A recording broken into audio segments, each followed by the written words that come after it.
This episode of Trifles is made possible by listeners like you who support us on Patreon and Substack. To learn more, go to patreon.com/trifles or trifles.substack.com.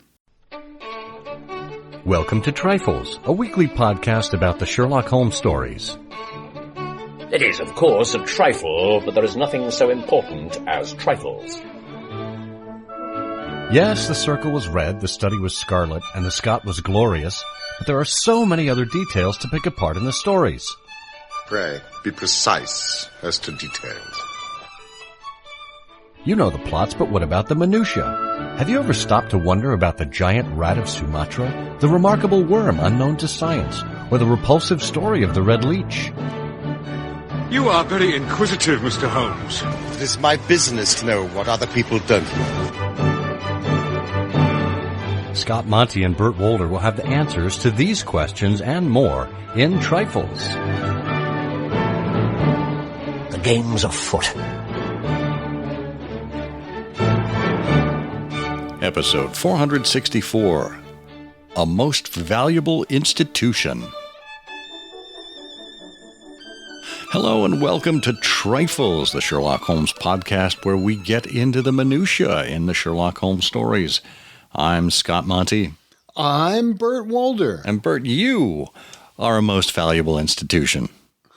I should be in a most valuable institution. Yes, you're not the first one to say that. You should be institutionalized, yes. That's it. Well, don your straitjackets, ladies and gentlemen. We've got a great show for you today where we are looking into the use of newspapers by Sherlock Holmes. In which stories did he make this happen, and how did he use them to his effect, to his advantage?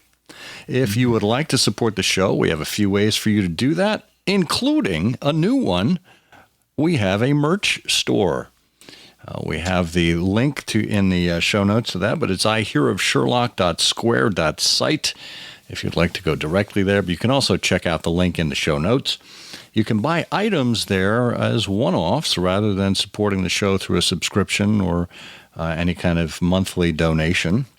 And you'll have Trifles merch at your disposal. Also, I hear of Sherlock everywhere as well.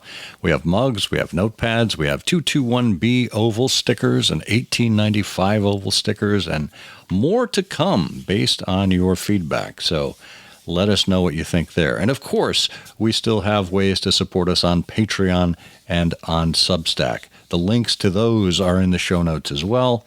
And just for your reference, they are patreon.com/trifles and trifles.substack.com. Thank you in advance for all of your enthusiastic support, and let's get to it.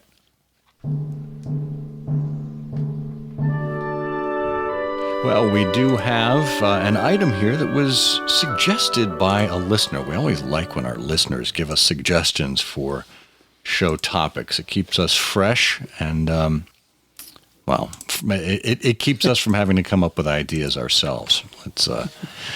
But in this case, James Pike said, hey, Sherlock Holmes calls the press a most valuable institution. Why don't you give us some examples of Holmes using the press to his advantage? So, Burt, why don't you press on with this home court advantage? Well, it's a great topic. You know, there's really two ways, I suppose, or two or three ways you could be pursuing digging into that, where Holmes uses the press. One would be where he puts out information that he wants other people to find and act to. And I don't mean just advertising. He's doing something in the press that would give a suspect or an evildoer the wrong idea about what's going on, to lull them into a sense of false security. And so that's one definition, I suppose, of using it to his advantage. And the other, of course, are advertisements. You know, and there are many examples in the world of Sherlock Holmes where Holmes is placing an advertisement in one newspaper or another, or in a great number of newspapers at the same time. But it's worth pointing out that for most of the world of Sherlock Holmes, newspapers were really the only way people got information rapidly distributed to a large audience in the world of Sherlock Holmes. So it would be newspapers would be appearing as regularly and frequently as smartphones do today, and channels like TikTok are consulted. So, they really are everywhere. Yeah. And, we know, and we covered this in the first season of Trifles, back on episode 50.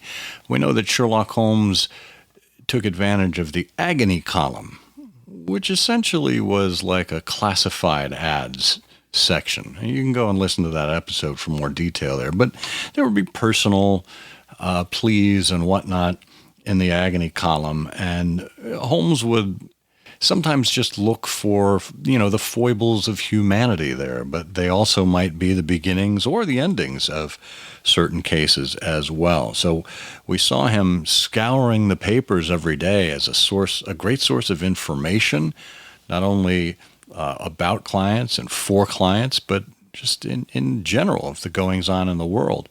Remember, he was a walking catalog of crime, and he would scour the newspapers for crime mentions as well. So these are all part of his professional development and execution of what he did. Yeah, and there are a couple of examples here that I'm sure we'll dive into.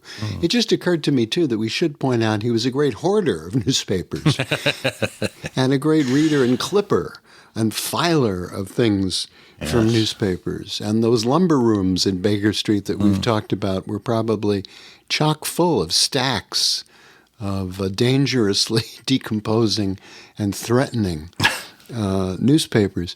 But there's also cases where it just occurred to me that he extracts important information from the newspaper. And that's a good example of using it to his advantage. For example, in The Hound of the Baskervilles, we have this early note that Sir Henry shows, I think the way that goes, Sir Henry shows Holmes, as you value your life or your reason, stay clear of the moor. Keep away from the moor. Yeah. And Holmes is able to look at that and say, aha, well, this came from here and that came from there, and it was cut with this sort of a scissors. So he extracted a good deal of information from even newspaper clippings like that.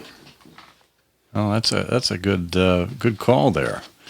Yeah. So why don't we, as we look at some of these, and I think you're absolutely right to call out the two sides, the paid media and the earned media. We find I think our first example of Holmes using the newspaper in the very first story. Recall, I think in a recent episode we mentioned the old woman who showed up to claim the ring. Right. Holmes and Watson, when they investigated the death of Enoch Drebber, they found that a ring had been dropped on the body, and Holmes picked it up. And he had gone out listening to music in the afternoon. He came back and he picked up the paper, and he said he was reading about it. He said it gives a fairly good account of the affair. It doesn't mention the fact that when the man was raised up, a woman's wedding ring fell upon the floor. It's just as well as it doesn't. And Watson said, well, why? Holmes said, well, look at this advertisement. I had one sent to every paper this morning immediately after the affair. And Watson describes it. He threw the paper across to me. I glanced at the place indicated. It was the first announcement in the found column. In the Brixton Road this morning, it ran. A plain gold wedding ring found in the roadway between the White Hart Tavern and Holland Grove. Apply Dr. Watson, 221B Baker Street, between 8 and 9 this evening. And of course he used Watson's name because he, even at that early part of his career, did not want to be recognized as someone who is meddling in the affair. No. And there, at the first case of Sherlock Holmes, and this first interaction trying to solve the first case, first story, first interaction, first solution, first use of newspapers, we also have the first loose end that we're never going to get any clarity on ever, which is who exactly was this old woman? Yes, old woman be damned. That's great. Well, not too long later, in the Blue Carbuncle, which is one of the early short stories, we have another example of an advertisement designed to bring someone to Baker Street. This was, of course, after Henry Baker's hat and goose ended up there, thanks to Peterson, the commissionaire. And Holmes said, give me that pencil and a slip of paper. And he writes, found at the corner of Goodge Street, a goose and a black felt hat. Mr. Henry Baker can have the same by applying at 6:30 this evening at 221B Baker Street. And Watson said, well, how will he see it? Well, he's sure to keep an eye on the papers, since to a poor man the loss is a heavy one. Clearly, he was so scared by his mischance in breaking the window that he must have bitterly regretted the impulse which caused him to drop the bird. Then again, the introduction of his name will cause him to see it, and everyone who knows him will direct his attention to it. And he says, Peterson, run down to the advertising agency and have this put in the evening papers. Oh, in which, sir? Oh, the Globe, Star, Pall Mall, St. James's, Evening News, Standard, Echo, and any others that may occur to you. Yeah. Yeah. It is really terrific. You get that list of newspapers. But just think about how much life has changed. There's... first of all, it's the frequency with which the papers are published and printed and distributed. Right. That you could put something like that in. But today, you get dozens and dozens and dozens of emails that you can barely keep up with, so more and more people are ignoring them. Right. And here we are in the 19th century with an ad in a newspaper that gets an instant result because, of course, Henry Baker will be looking at the newspapers. That's the only thing he can do if he ever wants to get his hat back. Yeah. Oh. That's great. Oh, it really is great. Well, and then there's, the other great moment, of course, involving newspapers and Holmes using them to his advantage is also in the Blue Carbuncle, where it's the pink un. Oh. And he makes this set of deductions from the salmon-colored pages of the pink un, like the American sporting news and so on. And he immediately draws a set of conclusions about the fellow that he's talking to, that he could probably get further by offering him a wager than he would just by asking him for information, which is very clever. That was just a genius, the way he drew it out of him.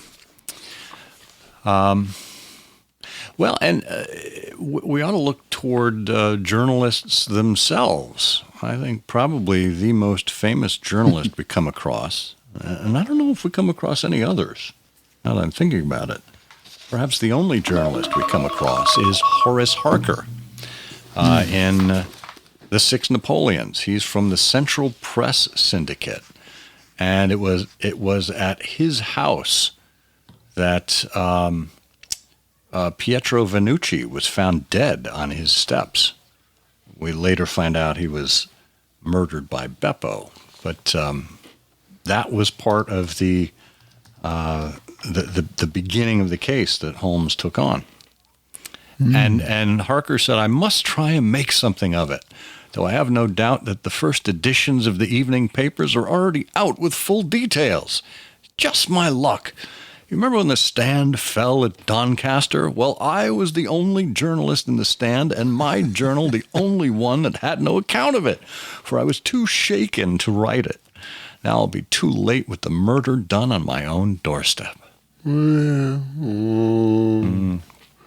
Well, the other journalist too, but he's not. I don't know that we ever hear about him affiliated with anything, and I don't know that you could call him a journalist. But that's Langdale Pike in The Three Gables. He's more of a gossip columnist, yeah. Yeah. This strange, languid creature spends his waking hours in the bow window of a St. James Street club.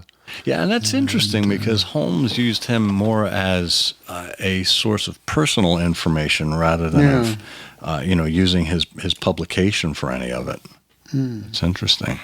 But the way he gets Harker to help him in this case was that, after going outside and looking around and everything, kind of figuring things out, he came up with an angle for the story.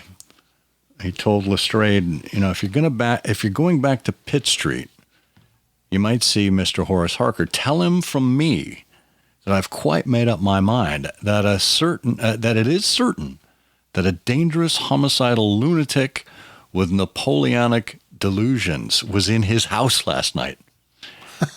It will be useful for his article. And Lestrade said, "You don't seriously believe that?" And Holmes said, "Don't I?" Well, perhaps I don't. But I'm sure it will interest Mr. Horace Harker and the subscribers of the Central Press Syndicate. It's clickbait. It's clickbait. 1800s clickbait. Yeah. And it worked, right? They were walking by the stand, and they saw Kensington outrage murder by a madman on the title of the news bill outside of a restaurant they were visiting. Yeah. Oh, that's very good. And that's where Holmes says the press, Watson, is a most valuable institution. If only you know how to use it. Use it, yeah. Well, and there's one more I just realized. In the Naval Treaty is another one of these cases where Holmes sends an ad out to every newspaper, in London. He says, "I sent wires from Woking Station to every evening paper in London." And he's written, £10 reward, the number of the cab which dropped a fare at or about the door of the Foreign Office in Charles Street at 10:15 in the evening of May 23rd. Ah. Yeah. I like that. There you go. Well, and don't forget, I think this is something we covered in episode 50. In the Bruce Partington plans, Pierrot and Colonel Valentine Walter were exchanging messages in the agony column of the Daily Telegraph. And that is how Holmes ended up getting his man. He sent a message through the agony column requesting him to be there.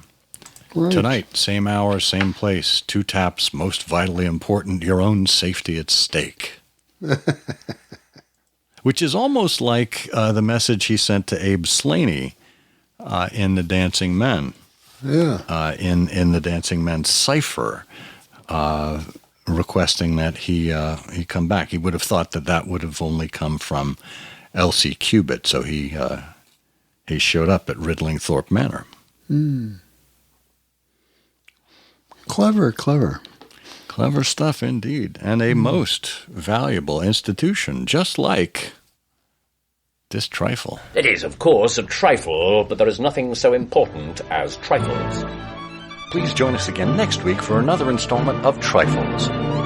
Show notes are available on SherlockHolmesPodcast.com. Please subscribe to us on Apple Podcasts and be sure to check out our longer show, I Hear of Sherlock Everywhere, where we interview notable Sherlockians and share news of the Sherlockian world. You take my breath away, Mr. Holmes. The press is a very valuable institution if one knows how to use it. Read all about it. Stand it.